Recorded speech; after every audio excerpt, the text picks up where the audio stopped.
প্রিয় শ্রোতা বন্ধুরা, আপনাদের সবাইকে আমন্ত্রণ জানাচ্ছি আপনি কেমন আছেন অনুষ্ঠানে। আমরা আজকে কথা বলবো মেরুদণ্ডের ব্যথা ও এর করণীয় সম্পর্কে।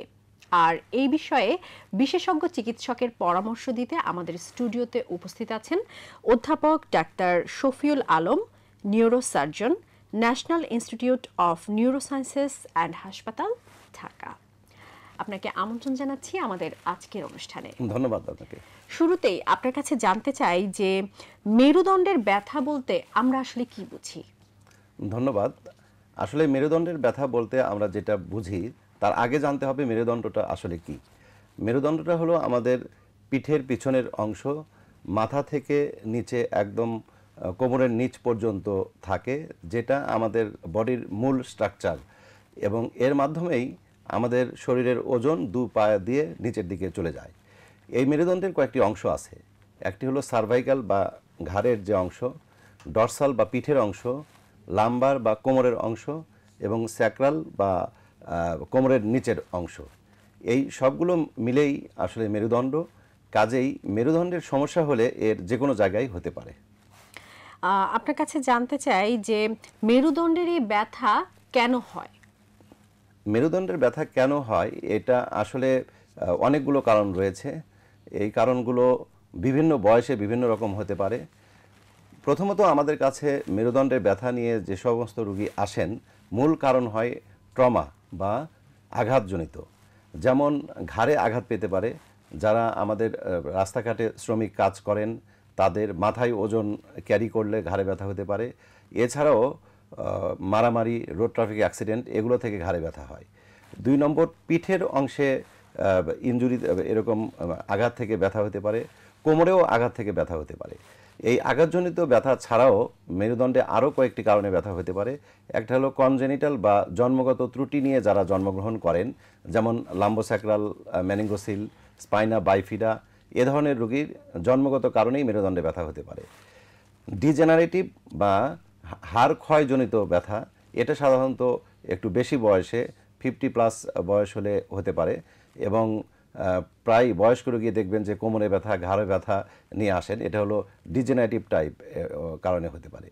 এছাড়া মেরুদণ্ডে কিছু টিউমারের কারণেও ব্যথা হতে পারে, এবং এই টিউমার আমাদের ঘাড়ে, পিঠে বা কোমরের অংশে হতে পারে।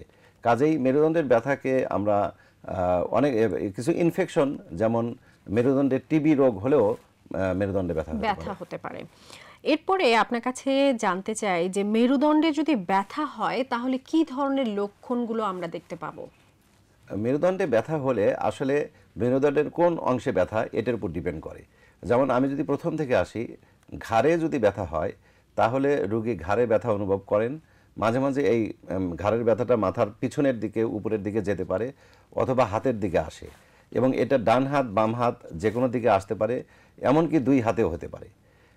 ডরসাল বা পিঠের অংশে যদি মেরুদণ্ডে ব্যথা হয় তাহলে পিঠে তো ব্যথা অনুভব করবেই। অনেক সময় পেশেন্ট বলেন যে আমার বুক বা চেস্ট টাইটনেস বা শ্বাস নিতে কষ্ট হয়, পেটে ব্যথা হয়, এবং পিঠের ডানে বা বাম দিকে ব্যথাটা রেডিয়েট করতে পারে। আর সবচেয়ে বেশি আসে আসলে কোমরে ব্যথা নিয়ে। কোমরে ব্যথার রোগী মেরুদণ্ডের মধ্যে 40% পেশেন্টই হলো কোমরে ব্যথা নিয়ে আসেন। এই কোমরের ব্যথার রোগীরা কোমরে ব্যথা অনুভব করেন, এবং এই ব্যথাটা পায়ের দিকে যেতে পারে। যেমন এটা ডান পা, বাম পা, পিছন দিয়ে অনেকে বলে রক টেনে ধরে, এ ধরনের ব্যথা হতে পারে। এই ব্যথা সাধারণত হাঁটলে বেশি হয়, এবং এই ব্যথার সঙ্গে অনেক সময় পায়ের দিকে ঝিমঝিম, নামনেস বা অবশ ভাবও হতে পারে। মেরুদণ্ডের যদি ব্যথা হয় তাহলে কি করণীয়, আমরা কি করব? মেরুদণ্ডে ব্যথা হলে প্রথমেই পেশেন্টকে আসলে রেস্টে যেতে হবে, বিশ্রামে থাকতে হবে, এবং পেইন কিলার খেতে পারেন। আর এর পরেও যদি না কমে অবশ্যই ডাক্তারের শরণাপন্ন হতে হবে। কারণ একটু আগে আলোচনা থেকে যেটা বুঝলাম আমরা, মেরুদণ্ডের ব্যথাটা বিভিন্ন রিজনে হতে পারে, বিভিন্ন কারণে হতে পারে। আগে আমাদেরকে কারণটা ফাইন্ড আউট করতে হবে, কারণ ফাইন্ড আউট না করলে আমরা চিকিৎসায় যেতে পারবো না। এজন্য অবশ্যই ডাক্তারের কাছে যাবেন। ডাক্তারের কাছে গেলে উনি ফিজিক্যালি আপনাকে দেখবেন, এরপরে হয়তো ঘাড়, পিঠ বা কোমরের এক্সরে করতে পারেন। অনেক ক্ষেত্রে সিটি, এমআরআই করা যেতে পারে, করে যে স্পেসিফিক যে সমস্যা সেই অনুযায়ী অবশ্যই চিকিৎসক তাকে ট্রিটমেন্ট দেবেন। আপনি একটু আগে আলোচনা করছিলেন, সেখানে আমরা শুনছিলাম যে 50 বছরের পর থেকে বা এই সময়টা থেকে হাড় ক্ষয়ে যাওয়ার এক ধরনের সমস্যায় বিভিন্ন ধরনের মানে এই বয়সের নারী পুরুষরা ভুগে থাকেন। তো এটা কি আমরা আমাদের আর্লি এজ থেকে কি প্রতিরোধ করতে পারবো হাড় ক্ষয়টাকে কোনোভাবে, যে খাবার দাবারের মাধ্যমে বা আমাদের রুটিনের মাধ্যমে ফলো করে? ধন্যবাদ। আসলে 50 বছর অর্থাৎ অ্যাডভান্স স্টেজে যে হাড় ক্ষয় একটা স্বাভাবিক প্রক্রিয়া, এবং এটা পুরুষদের থেকে মহিলারাই বেশি আক্রান্ত হয়ে থাকেন। এবং যেহেতু এটা একটা স্বাভাবিক প্রক্রিয়া এবং এটাকে হয়ে গেলে ট্রিটমেন্ট কঠিন, এই জন্য প্রিভেনশন ইজ দ্য বেস্ট। অর্থাৎ এই হাড় ক্ষয় যেন না হয় অথবা একটু কম হয় বা আরও বেশি বয়সে হয়, এজন্য আমাদের চেষ্টা করতে হবে। এজন্য আপনি যেটা বললেন, অবশ্যই আমাদের ডায়েট হ্যাবিট অর্থাৎ খাবারের বিষয়টা চিন্তা করতে হবে। আমরা 50+ বয়সে গেলে অবশ্যই ক্যালসিয়াম এবং ক্যালসিয়াম জাতীয় খাবার বেশি খাবো। পাশাপাশি আমরা ক্যালসিয়াম ট্যাবলেট এবং ভিটামিন ডি ট্যাবলেট এগুলো খেতে পারি। এছাড়াও আপনারা জানেন যে আমাদের ক্যালসিয়াম অ্যাবজর্পশনের জন্য সূর্যের আলো খুব প্রয়োজন। এই জন্য আমাদের উচিত প্রতিদিন সকালের দিকে সূর্যের আলোতে অত্যন্ত আধা ঘন্টা বসে থাকা, যাতে আমাদের গায়ে সানলাইট পড়ে। এছাড়াও শরীরের ওজন নিয়ন্ত্রণে রাখা। শরীরের ওজন নিয়ন্ত্রণে রাখলে আমাদের মেরুদণ্ডকে কম ওজন বহন করতে হয়, সেই ক্ষেত্রে এই অস্টিওপোরোসিস বা হাড় ক্ষয় জিনিসটা অনেক কমে যায়।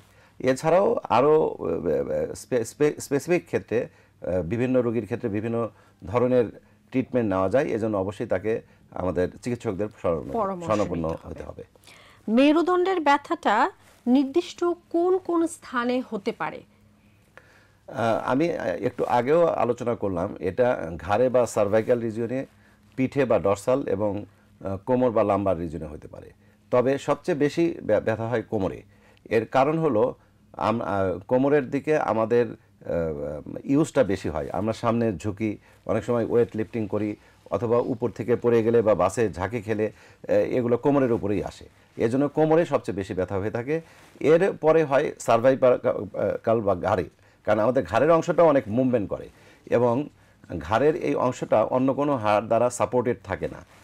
এবং সবচেয়ে কম হয় ডরসাল বা পিঠে, কারণ এখানে আমাদের রিবসের মাধ্যমে এক্সট্রা সাপোর্ট থাকে এবং এই জায়গাতে আসলে ডিরেক্ট ট্রমাটাও কম লাগে। এজন্য কোন অংশে বললে প্রথমত লাম্বার বা কোমর, ঘাড়, দেন পিঠে ব্যথা হতে পারে। আপনার কাছে জানতে চাই যে এই মেরুদণ্ডের ব্যথার চিকিৎসা কিভাবে আপনারা দিয়ে থাকেন? মেরুদণ্ডের আসলে চিকিৎসা তার ব্যথার তীব্রতা এবং কারণ এটার উপর ডিপেন্ড করে। অনেকেরই ধারণা মেরুদণ্ডে ব্যথা হলে এটা চিকিৎসকের কাছে গেলেই বোধহয় অপারেশন করবেন। বিষয়টা এরকম না।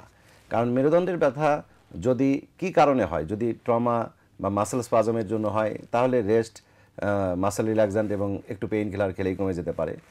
যদি ট্রমা বা আঘাতের কারণে হয়, কোনো হাড় ভেঙে যায় বা স্পাইনাল কর্ডে প্রেশার থাকে, সেই সমস্ত ক্ষেত্রে হয়তো অপারেশন লাগতে পারে। আদারওয়াইজ এই মেরুদণ্ডের চিকিৎসাকে যদি আমরা ভাগ করি, প্রথমত রেস্ট, তারপরে ঔষধের মাধ্যমে, 3 নাম্বার হলো ফিজিওথেরাপি অর্থাৎ ব্যায়াম এবং কিছু এক্সারসাইজের মাধ্যমে এই মেরুদণ্ডের ব্যথা নিরাময় করা সম্ভব। এরও পরবর্তীতে কিছু কিছু ক্ষেত্রে ইনজেকশন ব্যবহার করা যেতে পারে এবং এতেও যদি কাজ না হয় এবং খুব তীব্র ব্যথা হয়, সেসব ক্ষেত্রে অপারেশন লাগতে পারে। তবে মেরুদণ্ডের ব্যথার শতকরা 80% রোগেই এই ধরনের ট্রিটমেন্টই ভালো হয়ে যায়। খুব কম রোগেরই অপারেশন লেগে থাকে। ডাক্তার শফিউল আলম, আপনাকে অনেক অনেক ধন্যবাদ আমাদের স্টুডিওতে এসে আমাদের শ্রোতা বন্ধুদেরকে মেরুদণ্ডের ব্যথা হলে আমরা কি করব এই বিষয়ে পরামর্শ দেওয়ার জন্য আপনাকে অনেক অনেক ধন্যবাদ। আপনাকেও ধন্যবাদ এবং শ্রোতা বন্ধুদেরও ধন্যবাদ জিনিসটা শোনার জন্য। প্রিয় শ্রোতা বন্ধুরা, আমরা কিন্তু জেনে নিলাম যে মেরুদণ্ডের ব্যথা কেন হয় এবং হলে করণীয় কি। আমরা আশা করব আপনারা আজকে আমাদের বিশেষজ্ঞ চিকিৎসক যে পরামর্শ দিয়েছেন সেই পরামর্শগুলো আপনারা মেনে চলবেন, সুস্থ থাকবেন এবং যে কোনো প্রয়োজনে আমরা নিজেরা, অনেক সময় এরকম হয় যে আমরা নিজেরা ঔষধ খাই, হয়তোবা ফার্মেসি থেকে কিনে খাই। এই কাজটি না করে অবশ্যই একজন বিশেষজ্ঞ চিকিৎসকের পরামর্শ নিতে হবে। সবাই ভালো থাকুন, সুস্থ থাকুন।